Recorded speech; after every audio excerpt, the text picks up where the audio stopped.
Most people aren't weak because they lack strength. They're weak because they avoid discomfort.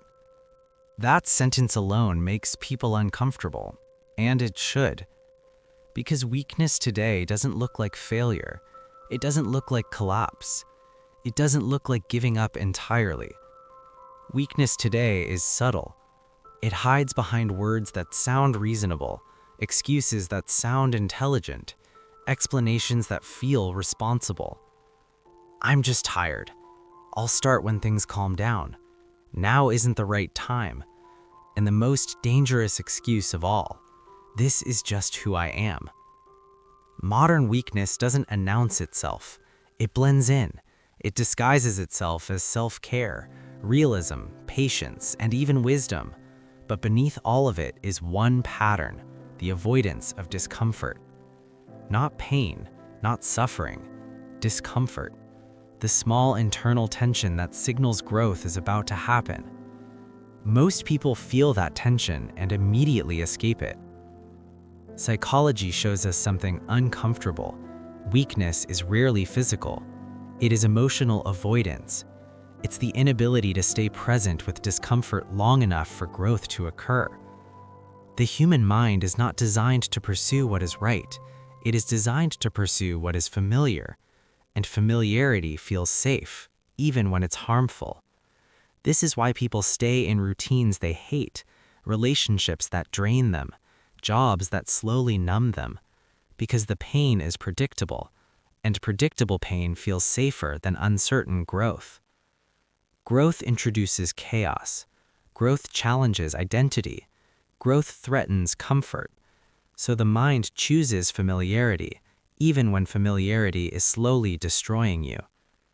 This is what psychologists refer to as familiar suffering. It's not that people enjoy being unhappy, it's that their nervous system knows how to survive it. Discomfort, on the other hand, signals the unknown, and the unknown triggers fear. So weakness is not cowardice, it is fear dressed as logic. Most people don't fail loudly. They don't collapse in dramatic moments. They don't lose everything at once. They disappear slowly. They numb themselves.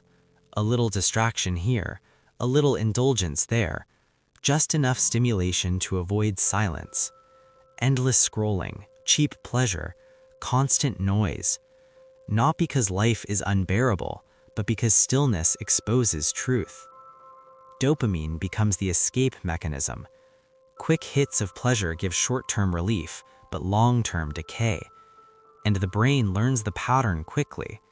Why face discomfort when relief is one swipe away? Why sit with tension when entertainment can drown it out? Over time, the capacity to tolerate discomfort weakens. Focus shortens, impulse strengthens, resistance feels unbearable. This is not laziness, it's conditioning. A nervous system trained to avoid effort will experience effort as pain, and pain avoided long enough begins to feel impossible to face. This is how weakness grows quietly, through comfort. Responsibility feels heavy because it removes excuses. The moment you take responsibility, you lose the ability to blame. No more pointing outward, no more hiding behind circumstances, no more waiting for permission. This is why responsibility feels threatening. Blame offers psychological relief. If something is not your fault, you don't have to change. Victimhood feels heavy, but it is familiar. Responsibility feels heavier because it demands action, and action means exposure, failure, judgment, effort.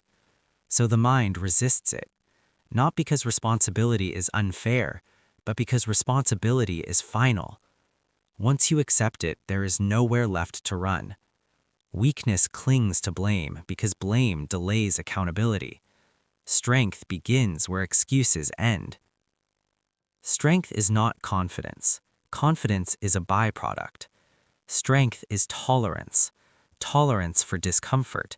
Tolerance for uncertainty. Tolerance for inner resistance.